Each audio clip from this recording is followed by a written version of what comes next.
இன்பமெங்கே இன்பமெங்கே இன்பமெங்கே என்று தேடு. தினமும் எழுந்துக்கிறது காதலை நோக்கி. காதல் அது எங்கிருந்த போதும் அதை நாடி ஓடு.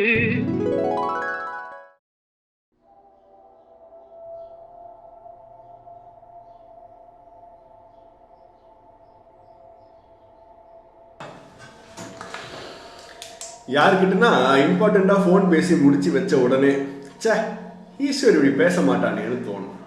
செய்யாத ஒரு தப்புக்கு யாராச்சும் என்னை பாயிண்ட் பண்ணால் பொங்கிட்டு வர கோவத்தோடு அது எப்படி என்னை பார்த்து அவன் அப்படி சொல்லலான்னு தோணும். ஏன்னா எனக்கு நான் தான் இப்படி இருக்கணும் அப்படி இருக்கணும், இன்ஃபேக்ட் நான் தான் இப்படி தான் டிஃபைன்டாக இருக்கு. இன்னொருத்தன் என்னை பற்றி என்னவோ நினைக்கிறாங்கிறது கூட மேட்ரு இல்லை. பட் இப்போ நான் என்னை பற்றி என்ன நினச்சிக்கிட்டு இருக்கேன், அதுக்கு ஏற்ற மாதிரி நான் இல்லாத நேரம் எல்லாம் இது நான் இல்லையே அப்படிங்கிற ஃபீலிங் வரும். ஏன்னா நான் அப்படி கிடையாது. இது எல்லாமே டீல் பண்ணுற மேட்டர் தான். வெவ்வேறு முகங்கள் உள்ள ஆஃபீஸில் கூப்பிட்டு வச்சு பாஸ் திட்டும் போது தப்பு பண்ணியிருக்கோமோ இல்லையோ தலையை தொங்க போட்டு சரி சாரி சொல்லனா பேசிகிட்டே இருப்பாங்கன்னு ஒரு சாரியை சொல்லிட்டு நேராக கீழே கேன்டீனுக்கு போயிட்டு நடந்ததை நியாயத்தை புலம்ப வேண்டியது. யார் சிக்கினாலும் அதில் நான்லாம் திருப்பி பேசினா தாங்கியிருக்க மாட்டானுங்க, போனா போகட்டும்னு சாரி சொல்லிட்டேன்னு வேற. ஏன்னா ஐடியலிஸ்டிக்காக நம்ம அங்கே என்னவா ரியாக்ட் பண்ணியிருக்கோம்னு நினச்சிருந்தோமோ அதை அங்கே பண்ண முடியல. ஸோ அது நம்மளாக ஃபீல் ஆகாமல் அதை டீல் பண்ணுறதுக்காக நடக்காதது நடந்த மாதிரி நம்ம மைண்டில் நம்மளே ஒரு வாட்டி அந்த சீனை ரீக்ரியேட் பண்ணி சாட்டிஸ்ஃபை பண்ணிக்கிறோம். ஜஸ்ட் டு ரீஅஃபர்ம் நம்மளை பற்றி வச்சிருக்கிற டெஃபினிஷன் தப்பு இல்லைங்கிறதுக்காக. இப்போது ஃபாரின்லாம் போகும்போது அங்கே இருக்கிற ரூல்ஸை கரெக்டாக ஃபாலோ பண்ணுறோம். லேனில் வண்டி ஓட்டி கிராஸ் வாக்கில் ரோடை கிராஸ் பண்ணி எஸ்கலேட்டர்னா வாக்கிங் ஒரு பக்கம் ஸ்டாண்டிங் ஒரு பக்கம்னு நின்றுட்டு யாராச்சும் ஐ கான்டாக்ட் பண்ணால் ஒரு ஸ்மைல், குப்பையாக தொட்டியில் மட்டும் போட்டு அதோடு இல்லாமல் நம்ம ஊர் என்னைக்கு இப்படிலாம் டெவலப் ஆக போகுதுன்னு சலிப்பு வேறு. அதே பிளேன் இங்கே வந்து லேண்ட் ஆன உடனே வெளில வரும்போதே கேப்லேருந்து வாட்டர் பாட்டில் வெளியில் ரோட்டில் தூக்கி போட வேண்டியது. போட்டுட்டு என்ன இருந்தாலும் நம்ம ஊர் தான்னு சொல்லும் போது நம்ம என்ன தான் வெளிநாட்டுக்கு அடாப்ட் ஆகியிருந்தாலும் அது நல்லா இருக்குன்னே தெரிஞ்சாலும் இங்கே நம்மங்கிற டெஃபினேஷனை சாட்டிஸ்ஃபை பண்ணுறதுக்காகவே இதெல்லாம் பண்ணுறோம். பட் இப்படி இருக்கிறதுனால என்ன பிரச்சனைனா பெருசாக ஒன்றும் இல்லை, நம்மளை ஏமாற்றிக்கிறோம், அவ்வளோதான். இப்போது நான் ஈஸ்வர்னா ஒருத்தந்தான், அரவிந்தன்னு ஒருத்தன்னா அவன் ஒருத்தந்தான். சும்மா அமெரிக்காவில் ஒரு அரவிந்த், அவனே ஐயப்பந்தாங்கல் வந்தால் வேற அரவிந்த்னா எப்படி? அதே அரவிந்த் தானே.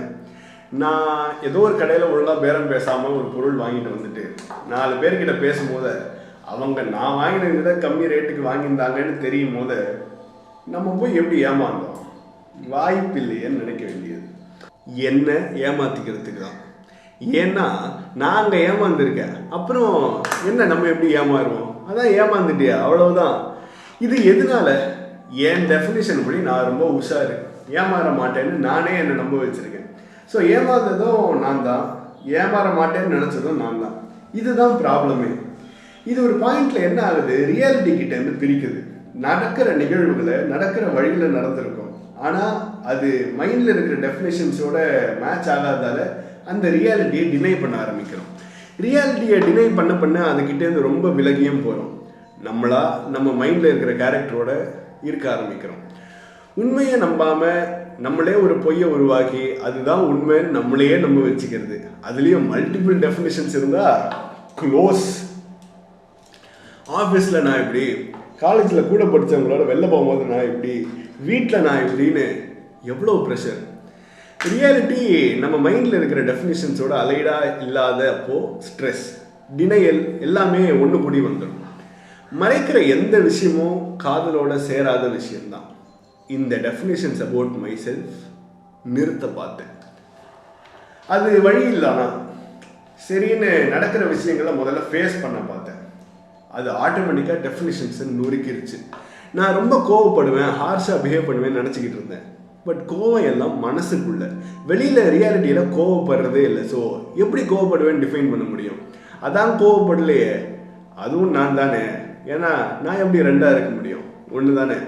அந்தந்த சுச்சுவேஷனை தனித்தனியாக தனித்து பார்க்க ஆரம்பித்தேன். ஸோ பழைய ரியாக்ஷன் டு சுச்சுவேஷன் கரண்ட் ரியாக்ஷனை இன்ஃப்ளூயன்ஸ் பண்ணாத அளவு ட்ரை பண்ணேன். அதுக்கு மேலே 10 வருஷம் முன்னாடி இருந்தேன்னா அதே மாதிரி அன்றைக்கி இருக்கேன்? டெஃபினெட்லி இல்லை. ஸோ அது நான் இல்லையா இது நான் இல்லையான்னு பார்த்தா ரெண்டுமே நான் தான். இதில் ஃபிக்ஸடாக இருக்க ஒன்றுமே இல்லைன்னு தோணுச்சு. அது அப்படியே மற்றவங்களை ஜட்ஜ் பண்ணாமல் இருக்க அவ்வளோ எயிட் பண்ணிச்சு. இவன் இப்படி அவன் அப்படின்னு டெஃபினேஷன்ஸ் இல்லாமல் ஆகுது. லைக் கம்ப்ளீட்லி இல்லாமலாம் இல்லை, அது இருக்கும். பட் ஹவு இன்ஸ்டன்ட்லி இட் பாப்ஸ் அப்புங்கிறது தான். அவ்வளோ ஈஸியெல்லாம் அது ட்ரிகர் ஆகாமல் இருக்குது. வண்டியை ரோட்டில் பொறுமையாக ஓரமாக ஓட்டிகிட்டு போகும்போது யாராச்சும் பின்னாடி தேவையில்லாமல் ஹார்ன் அடித்தா எரிச்சல் வரும், கோபம் வரும், வாயில் நல்லா 4 வார்த்தை வரும். பட் அதுக்கு ரியாக்ட் பண்ணாமல் கடந்து போகும்போது நார்மலாக இருக்குது. இது நான் இல்லையேங்கிற எண்ணம் வர ஸ்பேஸே இல்லாமல் அப்படியே போகுது. Like at least for the simple things to take things as they are, to take myself, நானாவே அப்படியே எப்படி இருக்கேனோ அப்படி அதை நோக்கி தான் ஒவ்வொரு நாளும், ஆக்சுவலி ஒவ்வொரு சுச்சுவேஷனும். இப்போது இதையே நான் திருப்பி கேட்கும் போது இப்படியா பேசியிருக்கோன்னு தோணுச்சுன்னா வேற எப்படி பேசியிருக்க, அப்படி தான் பேசியிருக்கேன்னு சொல்லிடுவேன். ஏன்னா எப்படி பேசியிருக்கணும்னு ஆல்ரெடி டிஃபைன்டாக இருக்கிறத உடைக்க, எப்படி பேசியிருக்கேனோ அந்த ரியாலிட்டியை அப்படியே ஏற்றுக்க, அதுதான் முயற்சி. To see things as they are. ஏன்னா எல்லாம் எப்படி இருக்கோ அப்படி தானே இருக்கு, அதை அப்படியே பார்க்கறது தானே காதல். இன்பமெங்கே